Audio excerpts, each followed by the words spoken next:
Hello everyone, welcome to NS Gyan. मैं नितेश। आज शुरू करते हैं आगे का टॉपिक, जिसके पहले पिछली क्लास में हम लोगों ने पढ़ा था हड़प्पा सभ्यता के दुर्ग और निचले शहर की विशेषताओं के बारे में, हड़प्पा सभ्यता के सामाजिक स्थितियों के बारे में।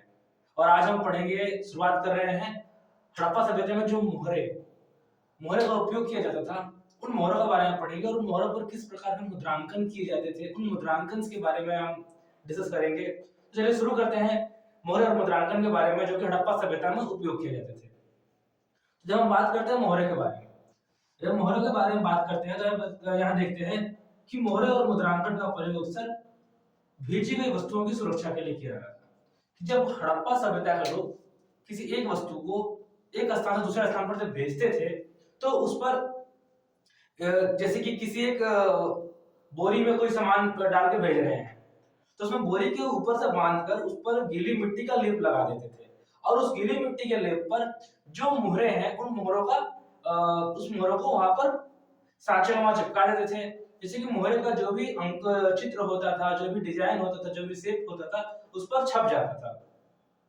अब इसका फायदा क्या होता था? इसका फायदा ये होता था कि जब वो वस्तु किसी दूसरे जगह पर जा रही है, तो इससे ये पता रहता था कि उस वस्तु के साथ कोई छेड़छाड़ हुई है या नहीं हुई है। यदि वो जो गीली मिट्टी पे जो मोहरे को चिपकाकर उसका सांचे को उकेरा गया था, अब अगर उस सांचे में कुछ परिवर्तन पाया जाता है, कुछ टूटा-फूटा पाया जाता है, तो ऐसा मान लिया जाता था कि उस वस्तु के साथ कहीं न कहीं कुछ न कुछ छेड़खानी हुई है। तो इसलिए सबसे पहला मोहरों का उपयोग और मुद्रांकनों का उपयोग वहां वस्तुओं की सुरक्षा के लिए भी किया जाता था, जो कि एक स्थान से दूसरे स्थान पर भेजा जाता था। इसके बाद हम मोहरों के बाद हम देखते हैं बाट के बारे में। बाट के बारे में हम देखते हैं तो बाट जो है वो चर्ट नामक पत्थर से बनाया जाता था। चर्ट नामक पत्थर से जो बनाया जाता था, और इसका प्रयोग बेसिकली आभूषण और मनकों को तोलने के लिए किया जाता था। हड़प्पा सभ्यता में जो बाट होते थे उसको बनाया जाता चर्ट नामक पत्थर से। चर्ट एक बहुत ही हार्ड और कीमती पत्थर होता था, उससे बाट बनाया जाता था, और उस पत्थर का उपयोग वहां पे आभूषण को और मनके को तोलने के लिए किया जाता, वेट करने के लिए किया जाता था। अब ये था हमारा मोहरों के बारे में और बाट के बारे में। मोहरों के बारे में हमने क्या देखा कि मोहरों का उपयोग किसी वस्तु जो कि एक स्थान दूसरे स्थान भेजी जा रही है, उसकी सुरक्षा के लिए भी उपयोग किया जाता था। बाट हमने देखा कि आभूषणों और मनके को तोलने के लिए किया जाता है। जब हम बात करते मनके की बात की हमने, तो हम बात करते हैं जब मनके के बारे में बात करते हैं कि मनके है क्या चीज, इसे कैसे बनाया जाता था, इसे क्या उपयोग होता था, इन सब के बारे में भी हम देखते हैं। हम बात करते हैं मनके के बारे में। जब मनके के बारे में बात करते हैं तो कार्नेलियन लाल रंग के पत्थर, जैस्पर, सेलखड़ी, स्फटिक आदि से बनाया जाता था। किस किस पत्थर से? कार्नेलियन लाल रंग का जो पत्थर होता था, जैस्पर, उसके बाद सेलखड़ी के पत्थर से बनाया जाता था। जब हम बात करते हैं सेलखड़ी का, तो सेलखड़ी की सबसे बड़ी खासियत यह है कि सेलखड़ी पत्थर जो है वो सबसे मुलायम पत्थर है। अब सेलखड़ी पत्थर, जब पत्थर मुलायम है तो फिर उस पत्थर से मनके का निर्माण कैसे किया जाता था, ये क्वेश्चन आता है। तो जो सेलखड़ी पत्थर है उसके चूर्ण को किसी सांचे में डाल दिया जाता था। उसका जो पाउडर होता है, चूर्ण जिसे बोलते हैं, उसको सांचे में डाल दिया जाता था, और उससे मनके तैयार होते थे। उससे फिर मनके तैयार करके, तो ये कुछ पत्थर थे जिससे मनके तैयार किए गए, जैसे कि कार्नेलियन जो कि लाल रंग का पत्थर होता था, जैस्पर, सेलखड़ी, हमने बात की सेलखड़ी के बारे में जो कि काफी मुलायम पत्थर होता था। मनके के आकार की बात करते हैं तो हड़प्पा सभ्यता में जो हमें मनके मिलते हैं वो गोलाकार, आयताकार और बेलनाकार के रूप में मिलते हैं। किस किस रूप में? आयताकार होते हैं, बेलनाकार होते हैं और गोलाकार होते हैं। ये तीन आकार में हमें हड़प्पा सभ्यता में मनके मिले हैं। और इसके ऊपर जो मनके के ऊपर जो होता था चित्रकारी होती थी, डिजाइन बनाए गए होते थे, चित्र बनाए गए होते थे। और जिससे कि वो जो चित्र बनाया हुआ था उस मनके को डेकोरेट करने के लिए बनाए गए होते थे। तो ये हमारा मोहरों के बारे में, बाट के बारे में और मनके के बारे में था। आप एक बार इसका स्क्रीनशॉट ले लो, फिर हम आगे के इसके बारे में हम हड़प्पा सभ्यता के पतन की बात करेंगे। हड़प्पा सभ्यता में कलिंगम जो था, डायरेक्टर जनरल ऑफ पुरातात्विक सर्वेक्षण में डायरेक्टर जनरल था, उसका क्या भ्रम था शुरुआत में जब वो उसके बारे में रिसर्च कर रहा था। आगे इन सब के बारे में डिस्कस करेंगे, आप जब तक इसका एक बार स्क्रीनशॉट ले लीजिए।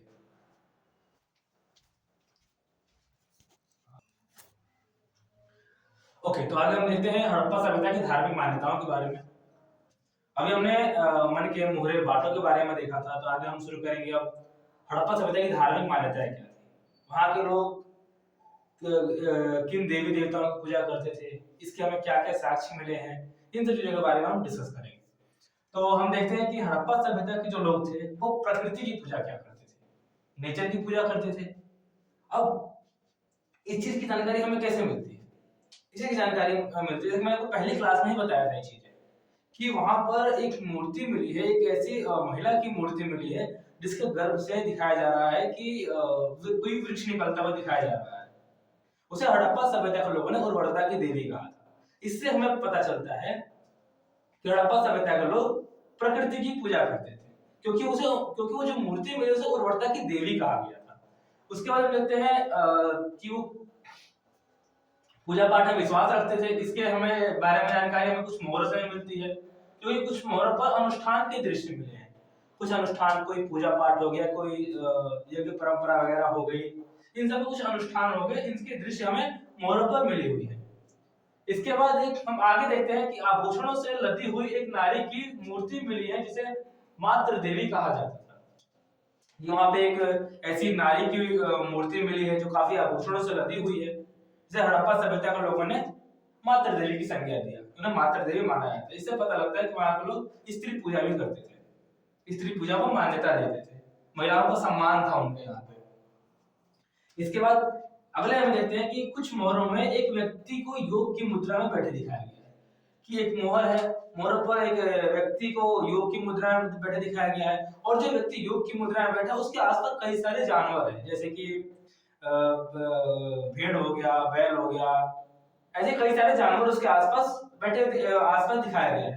इससे पता लगता है कि वो लोग मानते थे कि वो पशुपति की मूर्ति है और वो लोग पशुपति के रूप में उनकी पूजा करते थे।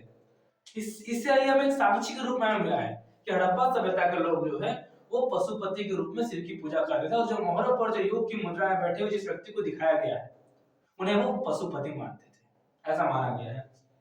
ये था हड़प्पा सभ्यता की धार्मिक मान्यता है कि वहां के लोग किस तरह के पूजा पाठ में विश्वास करते थे, किन देवी देवताओं को पूजते थे। हमने देखा कि वहां के लोग मातृ देवी को पूजते थे, हमने वहां को देखा कि वो लोग पशुपति को शिव को पशुपति के रूप में पूजते थे, प्रकृति की पूजा करते थे।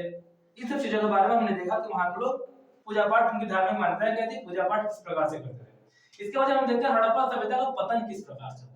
ये सबसे इंपॉर्टेंट टॉपिक है जब हम क्लास 12 हिस्ट्री के चैप्टर 1 पढ़ते हैं हड़प्पा सभ्यता के बारे में। सबसे इंपॉर्टेंट टॉपिक, यहाँ से मोस्ट प्रोबेबली क्वेश्चंस आ ही जाते हैं क्वेश्चन एग्जाम में, कि हड़प्पा सभ्यता का पतन किस प्रकार से हुआ।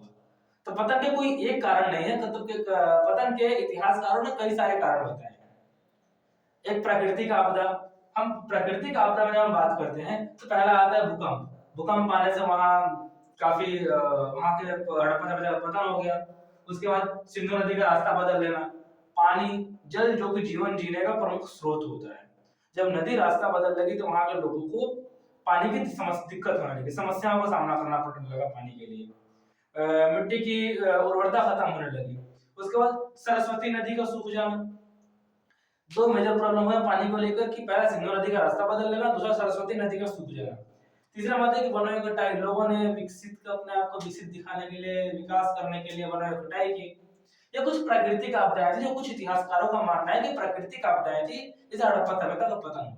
लेकिन इसके अलावा कुछ इतिहासकारों का मानना यह भी है कि प्राकृतिक आपदाओं के अलावा वहां पर आर्यों का आक्रमण, आर्यों के आक्रमण के लिए आर्यों ने, जो कि मध्य एशिया में रहते थे, मध्य एशिया से जब हड़प्पा सभ्यता में आक्रमण किए तो वहां पे हड़प्पा सभ्यता का पतन होने लगा और हड़प्पा सभ्यता पतन की ओर बढ़ चला। तो ये हड़प्पा सभ्यता की धार्मिक मान्यताएं और हड़प्पा सभ्यता के पतन के बारे में आप इसका एक बार स्क्रीनशॉट ले लीजिए, फिर मैं आगे बताऊंगा कनिंघम के भ्रम के बारे में। कनिंघम का क्या भ्रम था हड़प्पा सभ्यता को लेकर।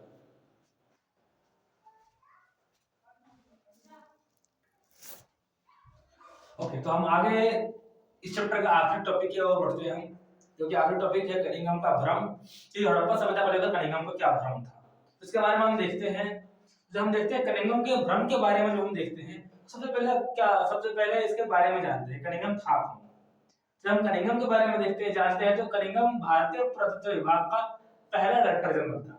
हमने पहली क्लास में देखा था कि भारतीय पुरातत्व जो विभाग है उसका पहली बार उसका बना कब था? तो पहली बार ये 1861 में बना था। 1861 में पहली बार भारतीय पुरातत्व विभाग बना था। इसके पहले डायरेक्टर जनरल अलेक्जेंडर कनिंघम थे। अब ये असफल क्यों रहे हड़प्पा सभ्यता को पहचानने में? इनका भ्रम क्या था? असफल रहने का कारण ये बताया जाता है, ये माना जाता है कि हड़प्पा सभ्यता, इन्होंने हड़प्पा सभ्यता को महत्व नहीं दिया। हड़प्पा सभ्यता को एक छोटी सभ्यता मानते थे, छोटी सभ्यता मानते थे, और हड़प्पा के मोहरों को समझने में असफल रहे। हड़प्पा के कई सारे स्थलों से जो भी मोहरें मिली है, उन मोहरों को समझने में असफल रहे, मोहरों को समझ नहीं पाए। उसके बाद देखते हैं कि हड़प्पा का काल निर्धारण करने में, जैसे हम पढ़ते हैं ना हड़प्पा का काल निर्धारण 2600 ईसा पूर्व से लेकर 1900 ईसा पूर्व तक हड़प्पा का एकदम पीक टाइम पीरियड माना जाता है। यानी कि हड़प्पा का मोस्टली टाइम पीरियड 2600 ईसा पूर्व से 1900 ईसा पूर्व ही माना जाता है। जो हड़प्पा का काल निर्धारण करने में असफल रहे, और हड़प्पा के अवशेष, जो भी हड़प्पा के स्थलों से जो भी अवशेष मिले हैं, उन अवशेषों को वैदिक काल से जोड़कर देखने लगे। इसके बाद देखते हैं कि और एक सबसे बड़ी मेजर गलती है कनिंघम ने क्या किया था, जैसे कि किताबों में बताया गया है कि केवल लिखित साक्ष्य पर विश्वास रखते थे। और जैसे कि हम सबको पता है कि हड़प्पा सभ्यता के हमें लिखित साक्ष्य नहीं मिले, सभी पुरातात्विक साक्ष्य है। हाँ, वहां पर लिपियां जरूर मिली है, चिन्ह जरूर मिले हैं, लेकिन उन लिपियों को कोई आज तक पढ़ नहीं पाया है। वहां पे जो लिपियां मिली हड़प्पा सभ्यता में, उन लिपियों को पढ़ नहीं पाया है, और कनिंघम जो थे वो केवल लिखित साक्ष्य पर ही विश्वास करते थे। ये की सबसे बड़ी गलती थी, वो पुरातात्विक साक्ष्य पर विश्वास नहीं करते थे।